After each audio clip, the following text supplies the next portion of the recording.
Hello students, आज की हमारी वीडियो का टॉपिक है क्लास 11th का ईवीएस का पेपर। यानी कि जो पेपर आपका कल यानी कि 19 फरवरी को होने वाला है, तो वो क्वेश्चन पेपर हम लेके आ चुके हैं, वो भी क्वेश्चंस के साथ। तो इस वीडियो में मैं आपको क्वेश्चंस के साथ साथ इनके आंसर्स भी बताऊंगी, तो वीडियो को एंड तक ज़रूर देखें और वीडियो को फटाफट से लाइक कर दीजिए और चैनल को सब्सक्राइब कर लीजिए ऐसी ही और वीडियोज़ के लिए। तो देखिए, पहले तो इसमें 1 मार्क्स वाले क्वेश्चन दे रखे हैं, तो मैं इन क्वेश्चनों को एक्सप्लेन करती हुई चलूँगी और साथ में इनके आंसर्स भी बताऊँगी इसके अंदर आप क्या लिख सकते हैं। तो देखिए, फर्स्ट क्वेश्चन है, किसी एक दवाइयाँ देने वाले पौधे का नाम लिखो। यानी कि उस पौधे का नाम लिखना है जो भी हमें दवाई देता है। तो देखिए, इसमें नीम आप लिख सकते हैं या फिर तुलसी भी लिख सकते हैं, क्योंकि इन पौधों से दवाई भी बनती है। तो सेकंड क्वेश्चन है, सीएनजी का पूरा नाम लिखो। तो देखिए, सीएनजी का पूरा नाम होता है कंप्रेस्ड नेचुरल गैस। तो देखिए, मैंने यहाँ पे आंसर कॉपी में भी लिखा हुआ है, इससे आप स्पेलिंग को याद भी कर सकते हैं। जिन स्टूडेंट को स्पेलिंग याद नहीं है तो वो यहाँ से याद कर सकते हैं, और फर्स्ट वाले का भी आंसर लिखा हुआ है, तो आप देख सकते हैं। उसके बाद आ जाता है हमारा थर्ड क्वेश्चन। तो भूमि संरक्षण के लिए कोई एक उपाय लिखना है या फिर एक ढंग लिखना है, तो जिससे कि हम अपनी भूमि को बचा सकते हैं।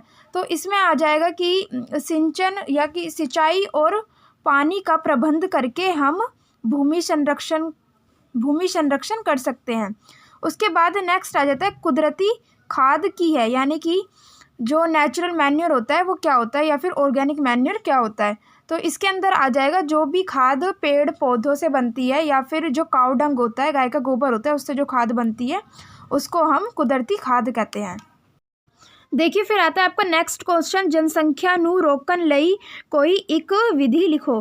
तो जनसंख्या को रोकने के लिए कोई एक विधि लिखनी है, तो फिर इसमें आप लिख सकते हो कि जो विवाह की जो आयु है उसको बढ़ा देना, यानी कि विवाह की आयु में वृद्धि करना। देखिए, यहाँ से अब आपके हो जाते हैं सिक्स्थ क्वेश्चन से स्टार्ट हो जाता है आपका 2 मार्क्स वाले क्वेश्चन। 1 to 5 आपके 1 मार्क्स के लिए थे, अब यहाँ से आपके 2 मार्क्स वाले हैं।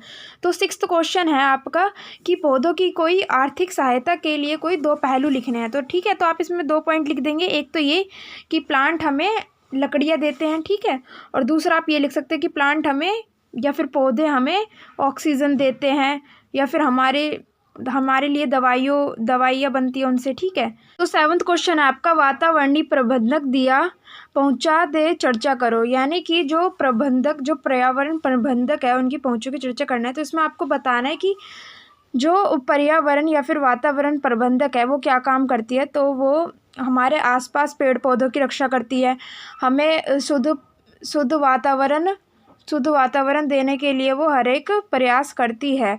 तो ये काम कोई एक व्यक्ति नहीं कर सकता, तो इसके लिए पूरा एक समूह कार्य करता है। तो आप ये इसके अंदर लिख सकते हैं। नेक्स्ट क्वेश्चन है, खपत आमदन उत्ते निर्भर करती है क्यों। तो इसमें पूछे आपसे कि खपत जो है आय पर या फिर आपकी इनकम पर निर्भर करती है, क्यों। क्योंकि देखिए, अगर आपकी इनकम ज़्यादा होएगी तो आप ज़्यादा खपत करेंगे, ठीक है, और अगर आपकी इनकम कम होएगी तो आप अपनी खपत कम करेंगे। नेक्स्ट क्वेश्चन है, फसल के लिए भूमि के कोई 2 उपयोग लिखने हैं आपको। तो देखिए, एक तो ये कि भूमि का उपयोग फसल उत्पादन के लिए किया जाता है या फिर फसल को उगाने के लिए किया जाता है, और दूसरा इसका उपयोग वातावरण को साफ रखने में किया जाता है। फिर नेक्स्ट क्वेश्चन आ जाता है आपका, मिश्रित फसल के कोई 2 लाभ लिखने हैं। मिश्रित फसल वो होती है जब एक ही खेत में एक से अधिक फसलें उगाई जाती है, या फिर खेती के साथ साथ पशुओं का पालन भी किया जाता है। तो इससे क्या फ़ायदे होते हैं, एक तो जो पशुओं से हमें गोबर और मूत्र मिलता है तो उससे फसल की वृद्धि बढ़ती है, और एक हमारी पूंजी कम लगती है या फिर मेहनत कम लगती है, आप ये कह सकते हो। 11th क्वेश्चन आपका, जैविक विभिन्नता दे नष्ट होने दे की कारण है। यानी कि जैविक जो विविधता है वो नष्ट क्यों हो रही है, इसका क्या कारण है।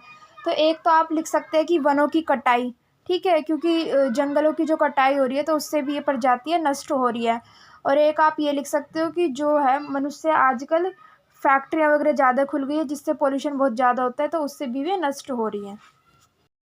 तो स्टूडेंट, मैंने 11 तक के आंसर्स बता दिए हैं, और जो क्वेश्चन बच गए हैं, यानी कि आपके 5 क्वेश्चन बच गए हैं, तो इनके आंसर्स थोड़ी देर में अपलोड हो जाएंगे। तो चैनल को सब्सक्राइब कर लीजिए।